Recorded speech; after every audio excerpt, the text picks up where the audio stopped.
அனைவருக்கும் வணக்கம். இன்று நாம் என்ன வகுப்பு பார்க்க போகிறோம் அப்படின்னு சொல்லி பார்த்தீங்கன்னா, புறப்பொருள் வெண்பா மாலை.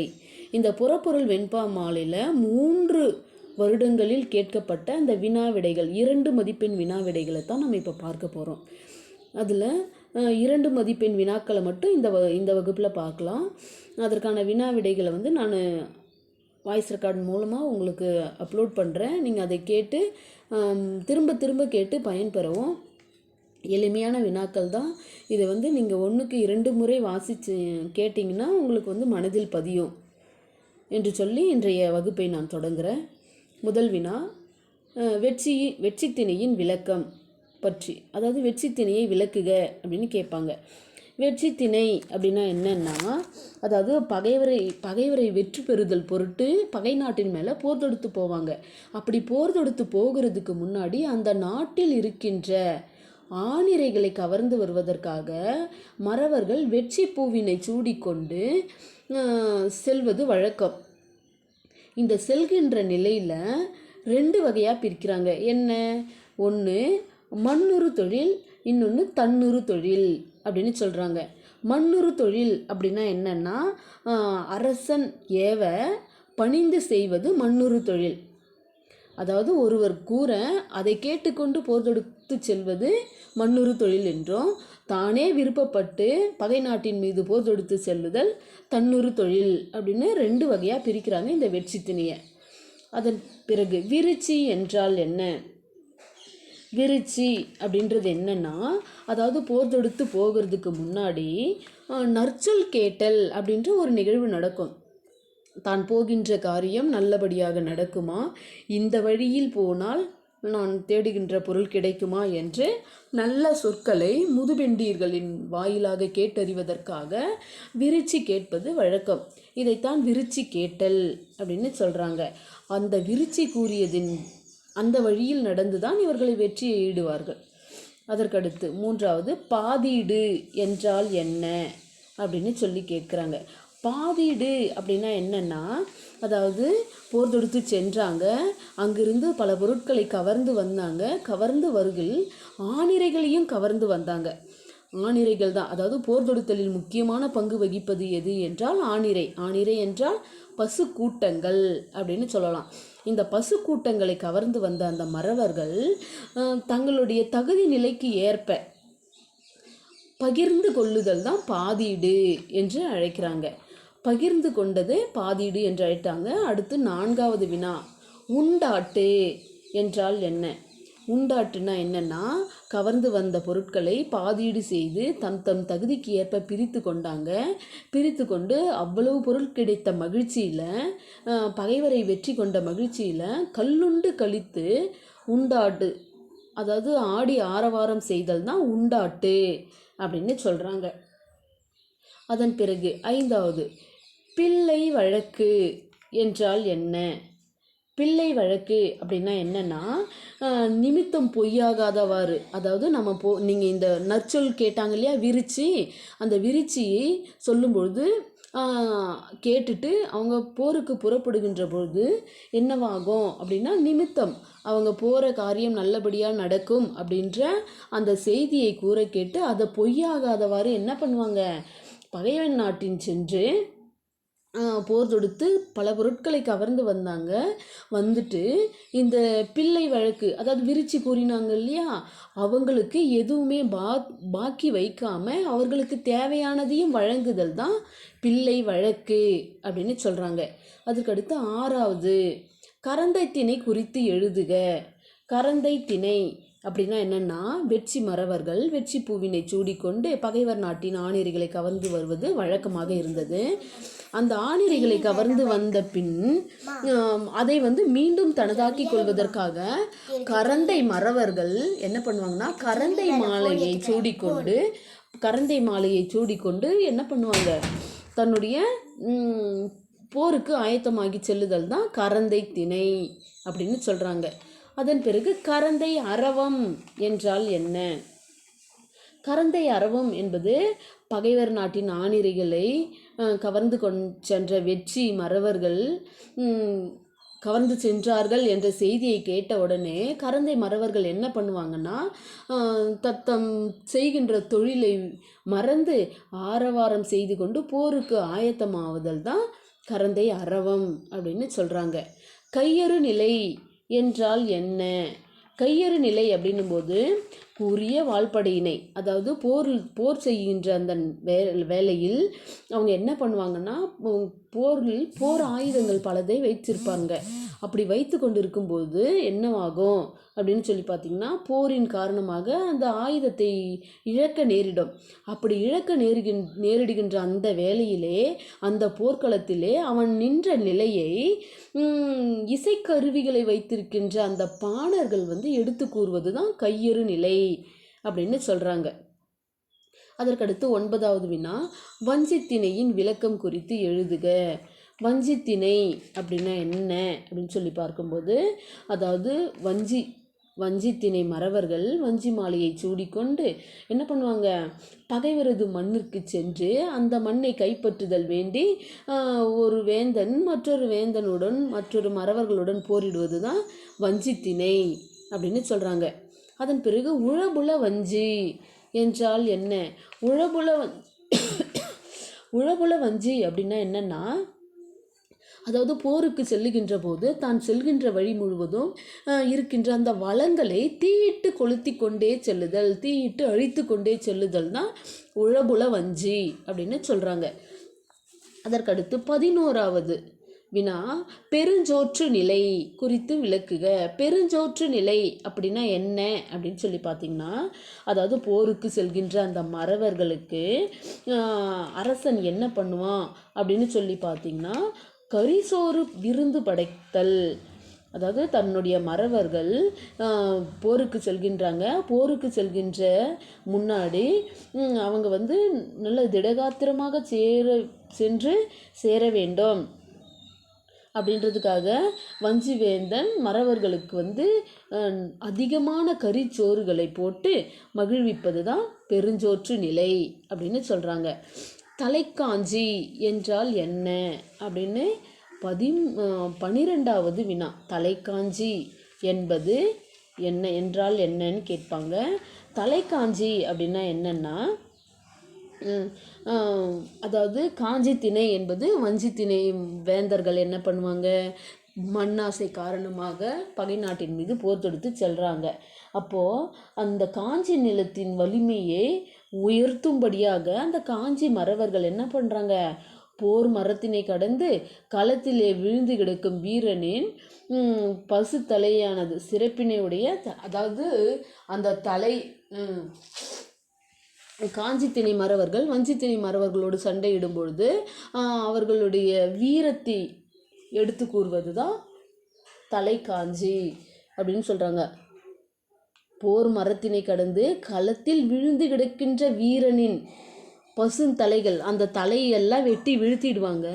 அந்த பசுந்தலைகளின் சிறப்பினை உரைப்பது. சரியா? காஞ்சி திணை மறவர்கள் போர் புரிந்து தன்னுடைய தலையை இழந்து விடுவார்கள். அப்போது அந்த விழுந்து கிடக்கின்ற அந்த தலையின் சிறப்பினை உரைப்பது தான் தலைக்காஞ்சி அப்படின்னு சொல்கிறாங்க. அதன் பிறகு தலைமாராயம் அப்படின்னா என்னென்னா, வீரமறவன் தலை கொய்திட்டு கிடைக்கின்ற அந்த வீர மறவனின் தலையை கொண்டு உள்ளம் மகிழ்ந்து நிரம்புமாறு வில்லினுடைய காஞ்சி வேந்தன் அந்த தலையை பார்த்து அவனுக்கு சிறப்பான பரிசுகளை எல்லாம் தருதல் தான் தலைமாராயம். நம்ம கூட மாராயம் கட்டுதல் அப்படின்னு சொல்லுவோம். ஏதாவது ஒரு செயலை செய்யணும்னா அதற்கான நமக்கு பரிசு பொருட்களை தருவாங்க இல்லையா, இதுதான். அப்போது வீரமறவனது தலையை கொண்டு அரசனிடம் காட்டும் பொழுது அதற்கு தேவையான சன்மானங்களை வழங்குவது தான் தலைமாராயம் அப்படின்னு சொல்லலாம். அதற்கடுத்து மகட்பர்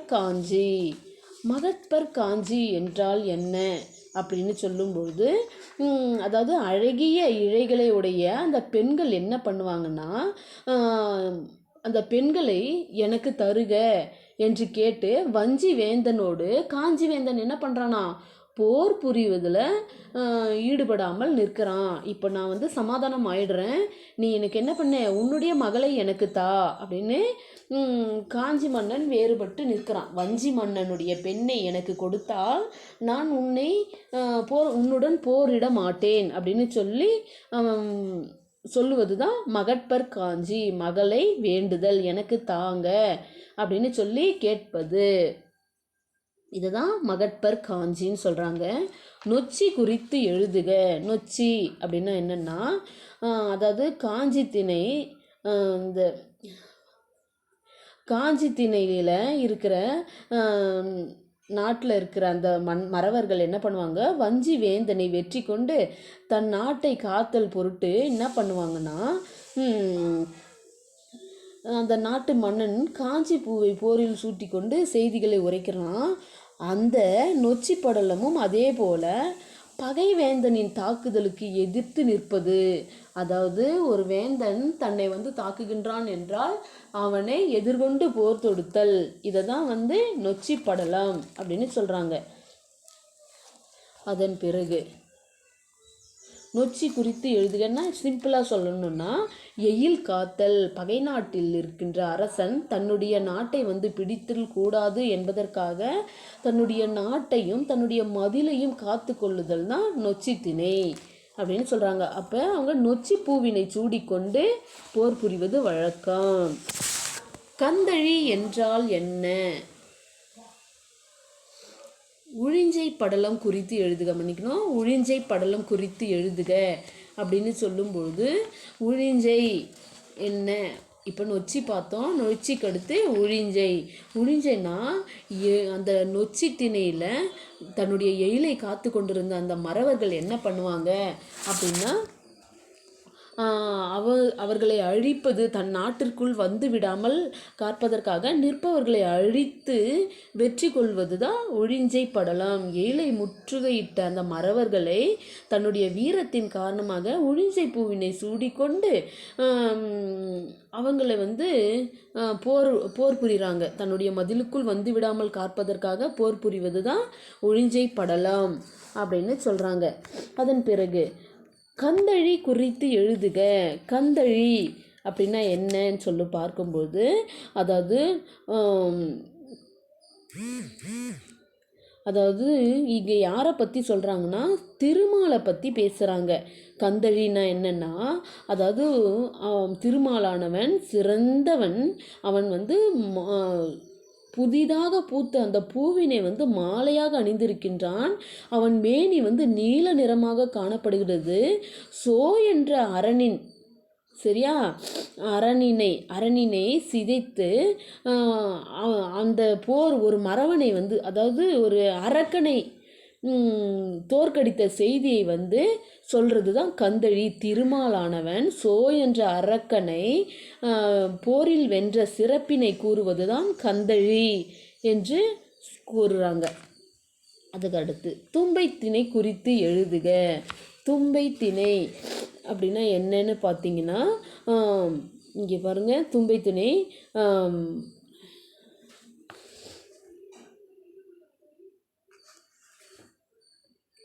தும்பை திணை என்பது, அதாவது தன்னுடைய வீரத்தின் மேம்பாட்டை கருத்திற்கொண்டு குருதியால் சிவந்து கிடக்கின்ற அந்த போர்க்களத்தில் வேந்தன் ஒருவன் பசிய சும்பை பூவினை சூடிக்கொண்டு, அந்த தும்பை மாலையை சூடிக்கொண்டு எதிர்த்து நின்று போரிடுதல் தான் தும்பை திணை அப்படின்னு சொல்கிறாங்க. அதாவது தும்பை மாலையை சூடிக்கொண்டு போர்க்களத்து உள்ள எதிர்த்து நின்று போராடுதல். வெற்றி வேந்தன் ஒருவன் அந்த போர் பூவை தலையில் சூடிக்கொண்டு போர் புரிவது தான் தும்பை திணை அப்படின்னு சொல்கிறாங்க. தேர்மரம் குறித்து எழுதுக. தேர்மரம் அப்படின்னா என்னன்னு பார்த்தீங்கன்னா, அதாவது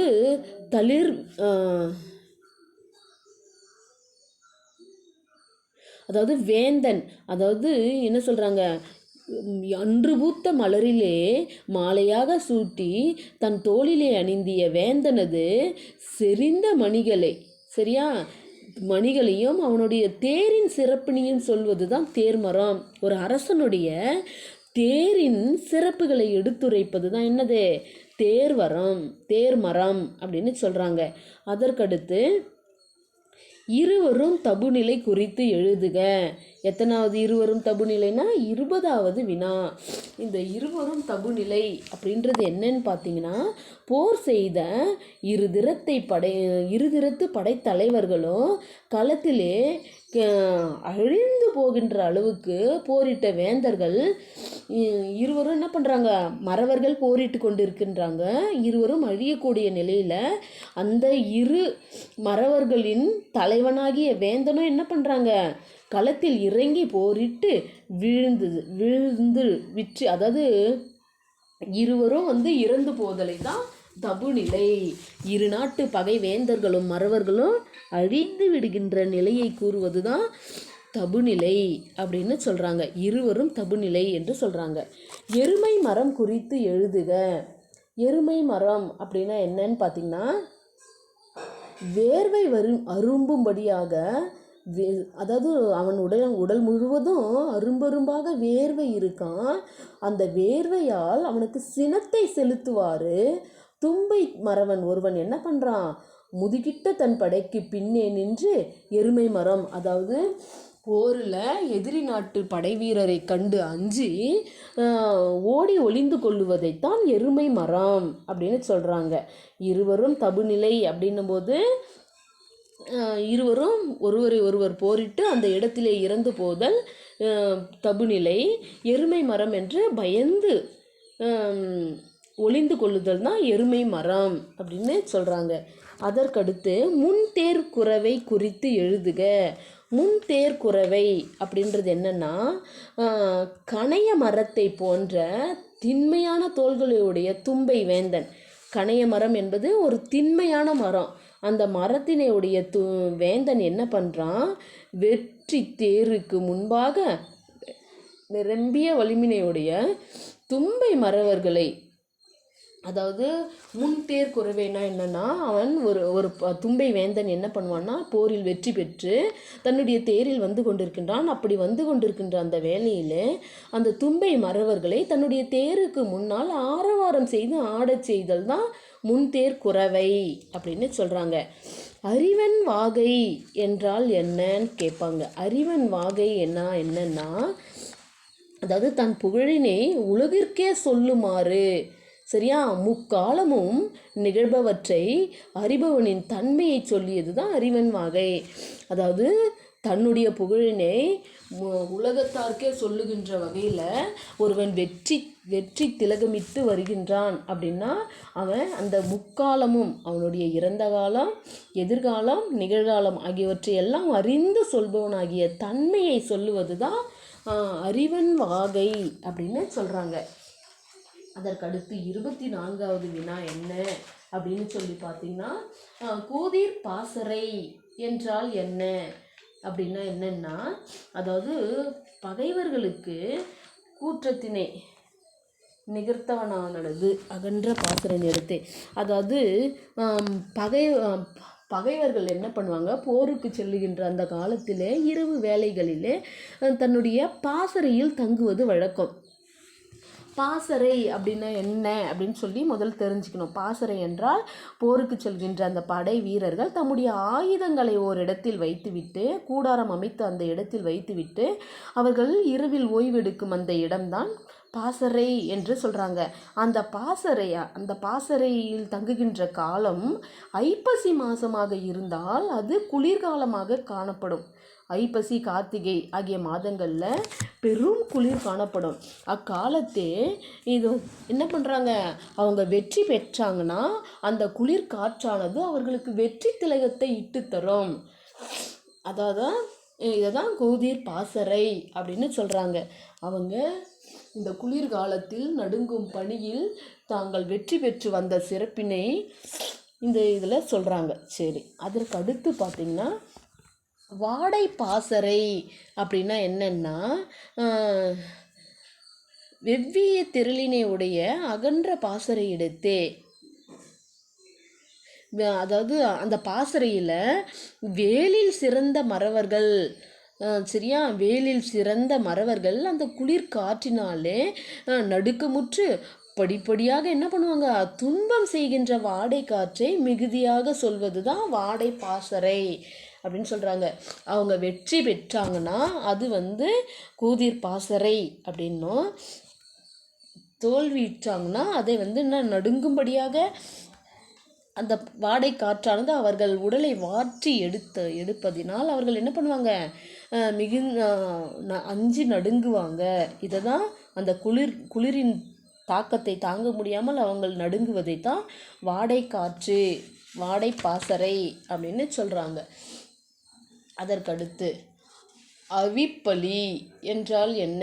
அவிப்பலி என்பது என்னன்னு சொல்லி பார்த்தீங்கன்னா, அதாவது தெளிந்த இந்த வாள் பூசலிலே, வாள் சண்டையிலே செஞ்சோற்று கடனை என்று, செஞ்சோற்றுனா நமக்கு செய்த உதவியை மறக்காமல் இருப்பதற்காக பிரிதினை நினையாது ஆண்மையாளர்கள் தன் உயிரையும் பலியாக கொடுப்பது தான் அவிப்பலி அப்படின்றாங்க. தன் செஞ்சோற்று கடனுக்காக தன்னுடைய உயிரையும் அரசனுக்காக, வேந்தனுக்காக, அந்நாட்டு படை வீரர்கள் தன்னுடைய உயிரையும் பிறருக்கு அந்த பகையரசருக்கு காணிக்கையாக்குவது தான் என்னது, அவிப்பலி அப்படின்னு சொல்கிறாங்க.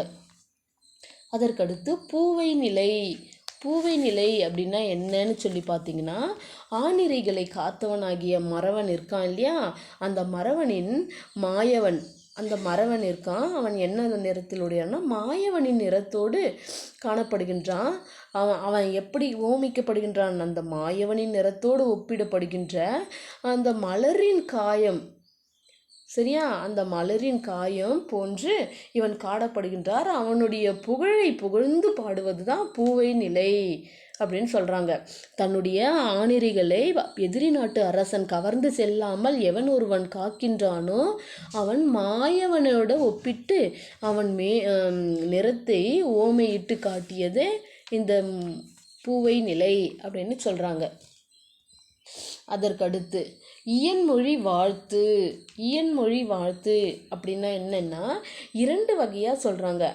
இன்னார் இந்நிலைகளை எமக்கு கொடுத்தனர், சரியா, இவங்க இந்த நிலையில் இந்த பொருளை எனக்கு கொடுத்தனர், நீயும் அந்த தன்மையிலேயே அந்த பொருளை எமக்கு தருவாயாக அப்படின்னு நம்ம கேட்குறாங்க இல்லையா, அதுதான் இயன்மொழி வாழ்த்து.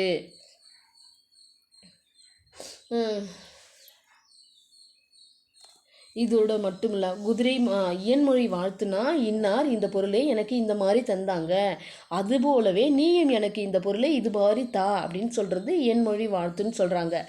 அதோடு மட்டும் இல்லாமல் இயன்மொழி வாழ்த்தில் 2வதாக ஒன்று இருக்குது. அது என்னென்னா, குதிரை பூட்டப்பட்ட தேரினை உடைய அந்த மன்னவனது இயல்பினை எடுத்து கூறுவது தான் இயன்மொழி வாழ்த்துத்துறை அப்படின்னு சொல்கிறாங்க. அதற்கடுத்து 29 பரிசில் நிலை அப்படின்னா என்னன்னு சொல்லணும். பரிசில் நிலை அப்படின்னா என்னன்னு பார்த்தீங்கன்னா,